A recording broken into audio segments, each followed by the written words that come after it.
Hey everybody, it's Steven from Asian Boss. With the whole world seemingly on lockdown, there's a lot of panic and misinformation that's going around about the coronavirus. South Korea is widely acknowledged for having had one of the best responses to contain the pandemic. And yes, everybody here is wearing a mask, but that doesn't mean they're all sick. They're just protecting themselves before getting tested, which itself is widely available as you can see. It's probably not an exaggeration to say that it is one of the safest countries to be in right now, relatively speaking, of course. If you're wondering what it is that Korea has done that was so effective and also want to get the most accurate information on the coronavirus, today we've come to Korea University Guro Hospital to talk with the most prominent coronavirus expert in the country. He's waiting for us as we speak, so let's go ask him as many questions as we can. 오늘 이렇게 시간 내주셔서 정말 감사합니다, 교수님. 우선 간단하게 본인 소개 좀 부탁드려도 될까요? 예, 제가 이제 근무하고 있는 직장은 고려대학교 의과대학 서울에 있습니다. 구로병원의 감염내과 교수로 있습니다. 제가 이제 감염내과 의사가 된 지는 이제 1990년부터 한 30년 됐습니다. 그러니까 30년 동안 여러 가지 그 중요한 감염병들, 결핵, 에이즈, 홍역, 그리고 2003년 사스, 2009년 신종 인플루엔자 팬데믹, 또 2014년 이볼라, 2015년 머스 아웃브레이크까지 다 경험해서 이번 30년 동안 쭉 경험한 것 중에 이번 코비드 19 팬데믹이 사실 가장 어려운 과제가 된 것 같습니다. 그럼 코로나 바이러스에 대해서 지금 어떤 일을 하고 계신가요? 코비드 19 환자들이 이제 의심 환자들이 병원에 오기 때문에 그런 환자들을 일부 보고 있고 또 입원 환자도 보고 있고 감염내과에 여러 스태프들이 있는 중에 제가 가장 시니어여서 방송에 나가서 텔레비전 나가서 이 코로나19 이 감염에 대한 정확한 정보를 국민한테 전달하고 또 기자를 통해서 또 정보를 전달하고 있습니다. 이제 그럼 전문가의 입장으로 봤을 때 이 코로나19가 어디서 지금 시작된 거고 이게 지금 왜 이렇게 전염성이 높고 치사율이 높다고 생각을 하시나요? 2019년 12월에 이제 중국 후베이성 우한시에서 원인 모르는 폐렴, 계질성 폐렴 환자들이 많이 생기고 사망자가 생겼습니다. 그것이 중국 정부가 알아채고 세계보건기구에 보고한 것이 2019년 12월 31일입니다.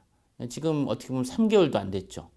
두세 달 동안 우리가 연구한 바에 의하면 원래 이제 박쥐가 갖고 있던 코로나 바이러스인데 그것이 우한에 있는 생동물 시장 거기에서 처음 인체 감염이 돼서 물론 중간 매개 동물 숙주가 이제 그 천산갑이라고 하는 판골린이라는 얘기도 있고 뱀이라고 하는 얘기도 있는데 아직 확실치는 않습니다. 어쨌든 이 사스 코비2라고 하는 지금 코로나19의 원인 바이러스가 박쥐에서 뱀인지 천상갑인지 모르지만 중간 매개 동물을 거쳐서 인체 감염이 와서 지금 같은 이제 중증 폐렴으로 와서 사망률이 2 내지 3%인데 이거 사람으로서는 이거 처음 맞닥뜨리는 신종 코로나 바이러스죠. 그렇다 보니까 우리가 치료제도 없고 백신도 없고 그래서 모든 나라가 지금 아주 그 어떤 환자 폭증에 따라서 특히 지금 유럽이 가장 심하죠. 미국도 지금 뉴욕을 비롯한 대도시에서 환자가 많이 발생하고 있죠. 그래서 상당히 위협이다 그런 상황입니다. 사람들이 아직도 이 정확하게 코로나 이게 19가 뭔지 잘 모르는 것 같아요. 그렇죠. 이 치사율의 데이터가 어떻게 되나요, 지금? 이게 나라마다 다릅니다. 치사율은. 왜냐하면 이제 같은 바이러스지만 그 나라의 방역 시스템, 그 나라의 의료기관의 치료 수준, 또 그 나라의 연령 분포. 그러니까 고령자가 많은 이태리는 8, 9% 굉장히 높거든요. 나이 별대로 이거를 좀 구분을 해주실 수 없나요? 예를 들어서 20대, 30대 아니면 30대에서 40대. 제가 이제 수치를 가져왔는데 3월 24일이지 않습니까 지금? 예. 지금 수치를 보면 대한민국에서 8,961명의 환자가 있고 111명이 사망을 했습니다. 그리고 3,160명이 회복을 했어요. 한국에서는 검사를 많이 하다 보니까 전체 한 9,000명, 약 9,000명의 확진자 중에 20%가 무증상 환자예요. 예. 그러다 보니까 전체적인 규모를 우리가 잘 알고 있죠. 어느 나라보다. 그래서 나이대별로 나눠보면 80대 이상이 11.6% 치사율입니다. 한국에서. 70대는 6.3%, 60대가 1.5%입니다. 50대가 0.4%. 그리고 이제 젊은 건강한 사람들이 이제 굉장히 관심이 있을 텐데 한국에서는 40대에 1명, 30대에 1명이 사망했는데 40대에서는 치사율이 0.1%, 30대도 0.1%입니다. 근데 지금 20대, 10대는 없어요, 사망자가. 그러니까 어떻게 보면은 한국에서도 사망자의 90%는 60세 이상의 고령자에서 발생하고 있는 거죠. 그럼 이 바이러스가 왜 고령자한테만 이렇게 위험한 건가요? 신종 바이러스이기 때문에 백신도 없고 치료제도 없기 때문에 오로지 바이러스 감염됐을 때 싸울 수 있는 무기는 본인의 면역 방어 시스템이에요. 그러니까 10대, 20대, 30대, 40대까지는 가볍게 앓고 뭐 1, 2주 정도 몸살 감기로 앓고 대부분 낫게 되죠. 그럼 이제 증상이 아예 없을 수도 있고. 없을 수도 있고. 지금 우리나라 한국 자료 보면 전체 9,000명 중에 20%가 증상이 없어요. 이게 이제 함정이죠, 어떻게 보면. 증상이 없으면서도 전염성이 있기 때문에 이게 함정이라는 거죠. 그런데 60세 이상을 넘어가면은 면역이 노화가 됩니다. 임뮨 세네센스라고 하는데 특히 80대 이상 되면은 우리가 암 환자처럼 면역이 비유하자면 암 환자 면역 떨어지잖아요. 예. 그런 것처럼 80세 이상이 되면 급격하게 면역이 떨어집니다. 그러다 보니까 바이러스가 80대, 70대에 침투하면은 제대로 이겨내질 못하고 압도돼 가지고 바이러스가 폐렴이라든지 또 그 전신에 이제 염증을 일으켜서 이 고령자에서는 중증 질환으로 가고 또 위중한 크리티컬한 컨디션으로도 가고 사망 위험이 높은 거죠. 또는 만성 기저질환, 소위 이제 크로닉 메디컬 컨디션을 갖고 있는 분들인데 이분들은 뭐 60세 미만이라도 만약 심혈관 질환, 심장 혈관 질환이 있거나 만성 폐 질환이 있거나 당뇨병이 있거나 담배 많이 피는 사람들. 왜냐면 호흡기에 담배 피면 호흡기에 니코틴이 많이 끼면서 이 호흡기가 상처 나고 그래서 담배 피는 사람도 중증으로 가고 뭐 그게 아니더라도 뭐 그 면역 억제제, 스테로이드라든지 항암제 쓰는 사람들도 위험합니다. 그러면 이제 한번 걸렸어요. 난 다음에 또 걸릴 수 있는 건가요? 네. 지금 그게 이제 굉장히 두려운 거죠. 지금 아직 모르는 부분이 많아요. 보통 우리가 어떤 병에 걸리고 나면 항체가 생깁니다. 대개 2주 정도 되면 항체가 생겨요.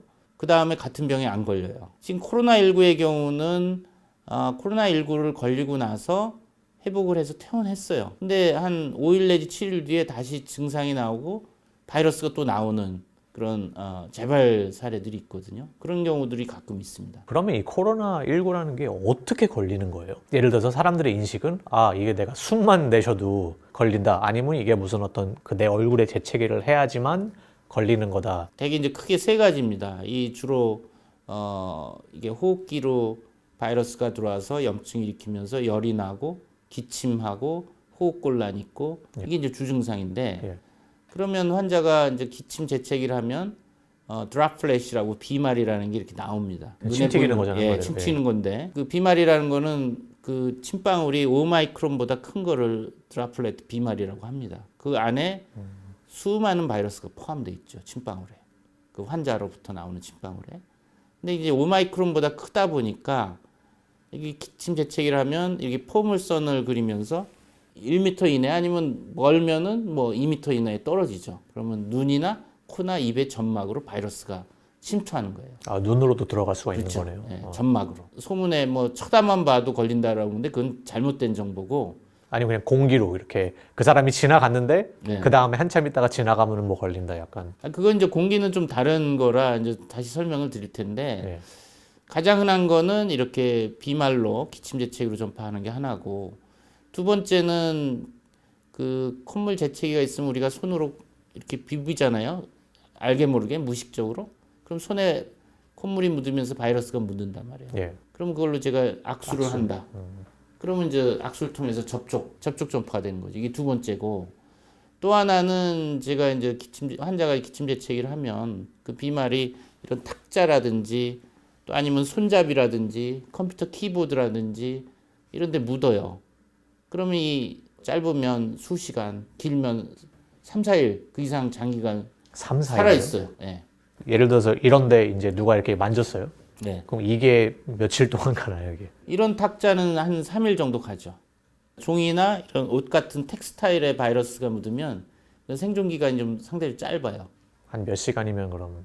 뭐 종이 같은 경우는 하루 정도. 예. 예. 이게 달라요, 상당히 온도, 습도. 한국처럼 이렇게 겨울에는 온도가 뭐 5도, 습도는 한 30%. 이럴 때는 바이러스가 오래 간다는 거죠. 이 탁자 표면에서 뭐 5일, 7일까지도 갈 수가 있어요. 그 몇 시간 뒤에 이제 지나가는 사람이 손에 묻으면 손에 바이러스가 또 묻겠죠. 아직 살아 있으니까. 그걸로 눈, 코, 입을 또 만지면 감염이 되는. 결국에는 그럼 뭐 공기로 이렇게 숨만 들여 마신다고 뭐 전염되는 건 아니네요. 그렇죠. 그러니까 일반적으로 우리가 일상생활에서는 비말 전염과 접촉 전염과 간접 접촉 이 세 가지가 전파가 되는데 예. 단 특수한 상황에서는 공기 전파가 가능한 거죠. 공기 전파라는 건 이제 에어로졸 트랜스미션이라고 그러고 또는 에어본 트랜스미션이라고 하는 건데 지금 신천지 교회에서 대한민국에서 뭐 수천 명 그 환자가 생겼지 않습니까? 10층에 교회가 있었는데 거기에 그 밀폐된 공간에 겨울철이다 보니까 창문도 닫혀 있죠. 거기 수백 명의 사람이 빽빽하게 1, 2m 내에 빽빽하게 앉아서 수시간 동안 예배도 보고 또 찬송도 하고 노래로 부르면 그 안에 환자가 있는 경우 비말이 많이 나올 거 아닙니까? 그렇죠. 우리가 그냥 대화를 할 때도 침이 조금씩 튀잖아요. 근데 뭐 노래 부르고 뭐 소리 지르고 하면 뭐 그 비말이 엄청 나올 거 아니에요. 그런 경우에는 이 비말이 5마이크론 이상 크기인데 그 안에는 중력이 작용하기보다는 수많은 사람이 소리 지르고 하니까 이 비말이 1, 2m 내에 이렇게 안 떨어져요. 공기 흐름이 수직이 아니라 수평으로도 가니까. 그러면 그 비말이 소리 지르면 1, 2m를 넘어서 이렇게 멀리 가면서 이게 마릅니다. 그러니까 5마이크론보다 작은 사이즈로 작아져요. 그게 이제 에어로졸인 거죠. 그런 경우는 중력의 영향보다는 가볍기 때문에 1, 2m를 넘어서 뭐 수미터 뛰어다녀요. 그러니까 1, 2m가 아닌 더 멀리 수미터 멀리 떨어져 있는 사람의 호흡으로 또 감염이 되는 거죠. 그게 이제 공기 감염인 거죠.